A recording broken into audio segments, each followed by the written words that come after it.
आमेर तहसील में प्रसिद्ध ढेलाना भैरवनाथ मंदिर प्रांगण में भादवी छठ के जागरण पर राजस्थान, गुजरात, महाराष्ट्र के साथ देश के किसी भी कोने में भगवान भैरवनाथ के गोल वीटी वाले श्रद्धालु भक्तों के रेला उमड़ पड़ा।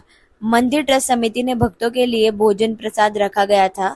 भक्तों को लाइन से दर्शन कराया गया, भेंट में चढ़ाया। अहमदाबाद, गुजरात से पैदल चलकर पहुंचा चांदमल, गोविंदपुरा जोड़ा से व रेल मंगरा चौकड़ी से श्रद्धालु लेटता हुआ आया। सैकड़ों भक्त पैदल चलकर पहुंचे। जो भी भक्त श्रद्धा भैरवनाथ से मन्नत मांगते हैं, उनकी मन्नत पूरी करते हैं भैरवनाथ।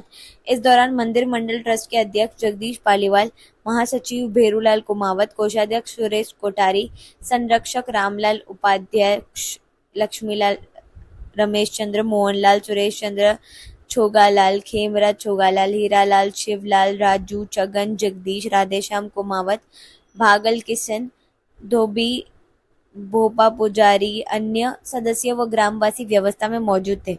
यह जानकारी ट्रस्ट के मीडिया प्रभारी भेरूलाल कुमावत ने दी। मैं पायल दवे, पवन वैष्णव की रिपोर्ट, राजस्थान टीवी से। हमारे चैनल को सब्सक्राइब करें और वीडियो को लाइक करें।